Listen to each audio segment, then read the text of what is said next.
Hello friends, welcome to Navi's terracotta. இன்றைக்கி நம்ம சேனலில் வந்து ஒரு டெரகோட்டா கிளிப்பு பண்ணுறது பார்க்க போகிறோம். அதுக்கு முன்னாடி நம்ம சேனலை சப்ஸ்கிரைப் பண்ணலாம், சப்ஸ்கிரைப் பண்ணிக்கோங்க.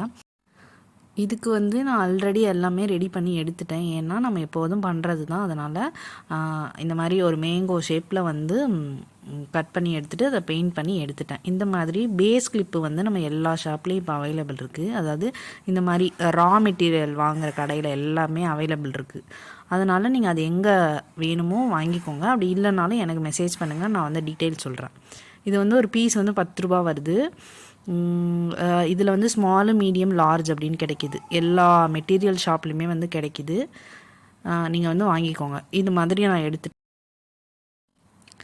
இப்போ இதில் வந்து நம்ம க்ளூ அப்ளை பண்ணிக்கலாம். இதில் வந்து யூஸ் பண்ணுற க்ளூ வந்து 2 க்ளூமே நான் காட்டுறேன். ஃபஸ்ட்டு வந்து ஃபெஃபிக்ரில் இருக்கும் இல்லையா, ஃபேப்ரிக் க்ளூ, அது வந்து நம்ம யூஸ் பண்ணலாமா அப்படின்னு கேட்டால், இது வந்து ஒரு மெட்டல் பேஸ், ஓகேவா. மெட்டல் பேஸில் நம்ம இந்த க்ளூ யூஸ் பண்ணோம் அப்படின்னா அந்தளவுக்கு நமக்கு லைஃப் கொடுக்காது. ரொம்ப நாள் வந்து நம்ம யூஸ் பண்ண முடியாது. ஒரு 4-5 டைம்ஸ்லேயே வந்து நமக்கு எடுத்துகிட்டு வந்துடும். அதுவே இந்த B7000 இருக்குல்ல, இது யூஸ் பண்ணோம் அப்படின்னா நமக்கு வந்து நல்லா வந்து க்ரிப்பாக பிடிச்சிக்குது. அதனால் நல்ல லாங் லாஸ்டிங்காக நம்ம வந்து யூஸ் பண்ண முடியும். ஃபஸ்ட்டு நான் இந்த க்ளூவை வந்து ஃபுல்லாக அப்ளை பண்ணிக்கிறேன். இந்த க்ளூ வந்து ஃபெஃபிக்விக் மாதிரி தான், சீக்கிரம் வந்து ட்ரை ஆகுது. சீக்கிரம் ட்ரை ஆகுதுன்னா நம்ம வச்சதுக்கப்புறம் வந்து ஒரு 24 ஹவர்ஸ் வந்து இதை விட்டுறணும். அப்போ தான் வந்து நல்லா இறுக்கமாக பிடிச்சி நமக்கு வந்து எடுத்துகிட்டு வர மாட்டேது. யூஸ் பண்ண உடனே நம்ம வந்து மறுபடியும் எடுத்து பார்த்தோம் அப்படின்னா நகருது. அதனால் வச்சுட்டு எப்போதுமே ஒரு நாள் ஃபுல்லாக விட்டுருங்க. அப்போ தான் வந்து நல்லா ட்ரை ஆகி இறுக்கமாக நமக்கு வந்து பிடிச்சிக்குது. இந்த மாதிரி ஒரு 6 பீஸை வந்து ஆப்போசிட் டைரெக்ஷனில் 3 பீஸாக நான் வந்து ஃபிக்ஸ் பண்ணிக்கிறேன்.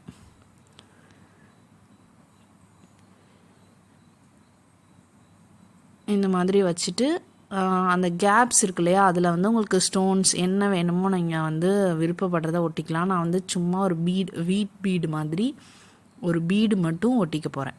அந்த கேப் வந்து அப்படியே விடுறதுனால விடலாம். நான் வந்து சும்மா அந்த கேப் தெரியாமல் இருக்கிறதுக்காக வீட் பீடு வந்து ஒட்டிக்கிறேன். அதில் இருக்கிற க்ளூவே போதும். அதனால் நான் வந்து வேறு எதுவும் க்ளூ யூஸ் பண்ணல. அந்த க்ளூலேயே மேலே வந்து கொஞ்சமாக அந்த கேப்பில் மட்டும் ஒவ்வொரு பீடாக வந்து ஃபிக்ஸ் பண்ணிக்கிறேன். இதில் வந்து நம்ம ஸ்டோன்ஸ் ஒட்டலாம், எல்லாமே பண்ணலாம். இதே மாதிரி பேஸ் வாங்கிட்டு குந்தன் ஸ்டோன்ஸும் ஒட்டி நம்ம வந்து கிளிப் ரெடி பண்ண முடியும். அது வந்து வீடியோட ஃபைனலில் காட்டியிருக்கேன். ஜஸ்ட் சாம்பிள் மட்டும் காட்டியிருக்கேன், பார்த்துக்கோங்க. அதே மாதிரி இன்னும் என்னென்ன வீடியோஸ் வேணும்னு கமெண்ட் பாக்ஸில் கமெண்ட் பண்ணுங்கள். நார்மலாக ஜுவல்ஸு, இயரிங் இது இல்லாமல் வேறு என்ன டிஃப்ரெண்ட்டாக பண்ணலாம் அப்படின்னு நம்ம வந்து வீடியோஸ் பண்ணலாம். சப்ஸ்கிரைபர் சீரீஸ் மாதிரி.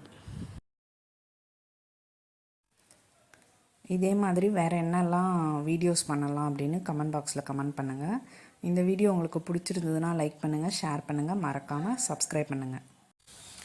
இப்போ இது வந்து நான் ஃபுல்லாக ரெடி பண்ணிவிட்டேன். நல்லா ட்ரையாக விட்டு எடுத்துக்கிறேன். இதே மாதிரி நான் வந்து குந்தன் ஸ்டோன்ஸ் வச்சு யூஸ் பண்ணுற கிளிப்ஸும் காட்டுறேன். அதோட சாம்பிள்ஸ் கொஞ்சம் காட்டியிருக்கேன், பாருங்கள். இது வந்து ஒரு ரெட் அண்ட் க்ரீன் சேர்ந்த மாதிரி ஒரு லோட்டஸ் ஷேப் பண்ணியிருக்கேன். ஜஸ்ட்டு க்ரீன், இது ரெட்டு, இது வந்து காயின்ஸ் வச்சு பண்ணியிருக்கேன். இது வந்து பேஸ் இந்த மாதிரி வாங்கிட்டு நமக்கு பிடிச்ச மாதிரி டிசைன்ஸ் வந்து ரெடி பண்ணிக்கலாம். இதோட இமேஜ் வந்து ஆட் பண்ணியிருக்கேன். இந்த வீடியோ உங்களுக்கு பிடிச்சிருந்ததுன்னா லைக் பண்ணுங்கள், ஷேர் பண்ணுங்கள், மறக்காமல் சப்ஸ்கிரைப் பண்ணுங்கள். தேங்க்யூ ஃபார் வாட்சிங்.